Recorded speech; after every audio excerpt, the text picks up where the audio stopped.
everybody, welcome back to the channel here. As you can probably plainly see, I am in something pink. This is the new cabin that I moved out in the last video, the video before, something like that. I moved the cabin out to the woods. It was an old playhouse. There's handprints and drawing and names and whatever all over the place. The ceiling's blue, the floor is purple, and the walls are pink. I was going to paint them. I just haven't got to that because it's been too freaking cold.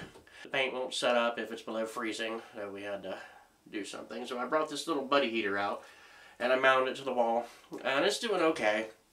Propane's probably not the best thing to use for heating a small space like this, especially vent-free sort of propane. A lot of moisture. It's one of the byproducts of burning propane is water. Everything does kind of get wet. There's also the issue of carbon monoxide. I don't have a carbon monoxide detector out here yet, or a smoke alarm. Now, if I stay out here, it won't be running. But I did notice something that I had forgot. These little 1-pound cylinders, they freeze up. It's the moisture in the air sticks to the cylinder. The cylinder is full of liquid propane. When the propane evaporates into the gas it's burning, that takes BTUs to transform from liquid to gas, and that makes everything cold. Well, they freeze up and they get ice on the outside, and after so long, you run out of fuel, whatever, everything stops. They start dripping, and there was puddles forming underneath this. Something I had forgot about. So if the cylinder is exposed to a lot of moisture, it will freeze, and it will generate ice and stuff. So, I got something. I have another one of these somewhere, and I have no idea where it is. It's an extension hose to hook to this and to go outside to a 20-pound cylinder, which I'm going to be hooking up here in a little bit. It's 12 foot, so that's more than enough for what I'm going to need. And it kind of just makes me feel a little bit better, too, that the fuel isn't inside.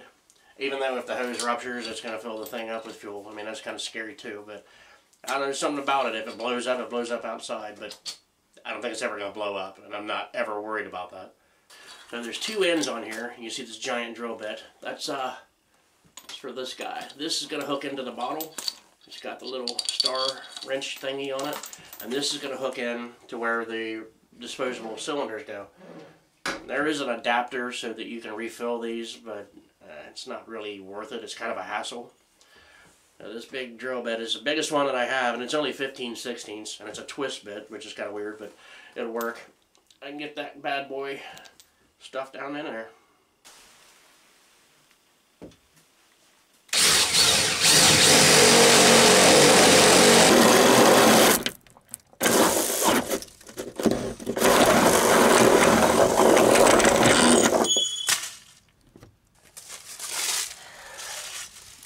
Drop my bit.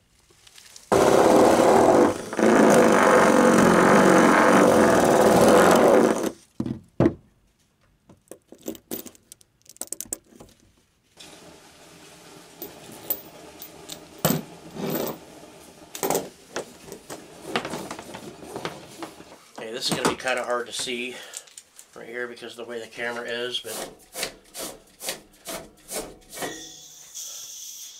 ooh. That's not good. The thing was leaking. It's not supposed to do that. Maybe the pin's stuck in it.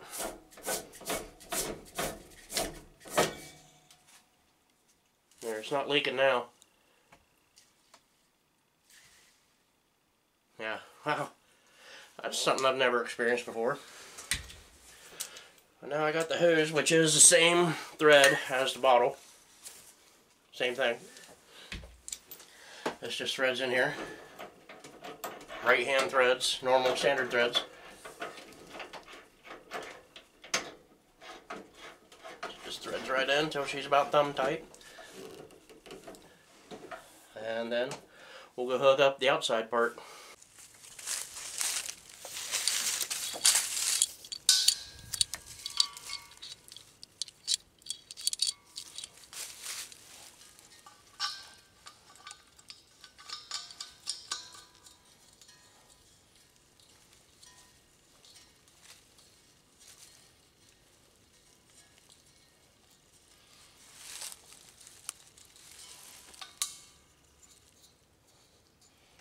So I've let it rest for a little bit, and I don't hear anything, I don't smell anything. I'm pretty confident that there's nothing leaking. All my joints are tight. The line is probably still full of air, so it may be an issue of purging the air out. And I'm just going to try to light it here. And there's fuel there, but that might have still been left in from the little bottle. Okay, we're still burning. I don't know if you can see the pilot light. I'm going to turn it up. There. Yeah, it burned out. That was the fuel that was still left in the... Kind of hear it hissing a little bit. That's just going to let the air out of the line and fill it with fuel. Oh shit.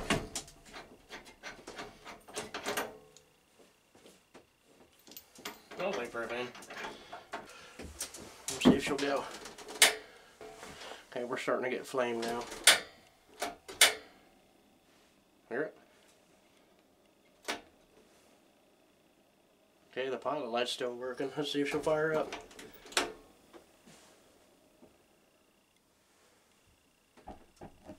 There we go. That's cool.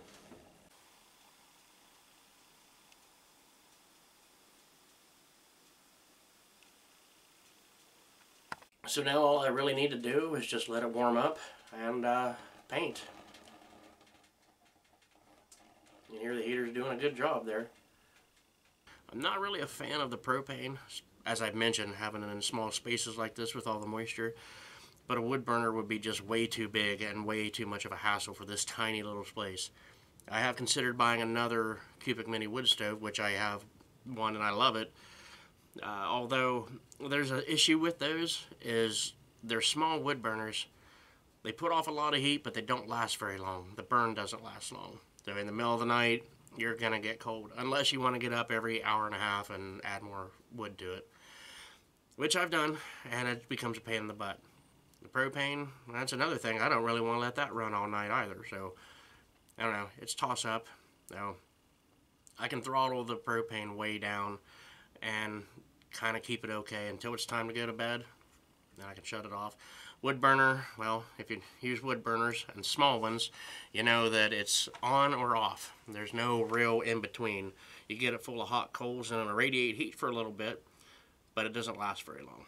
And a normal size, even one of those logwood wood burners that are like this long and maybe that wide, that would be way too much for this, unless it was 20 below zero. No, and that doesn't happen very often. So kind of an overkill.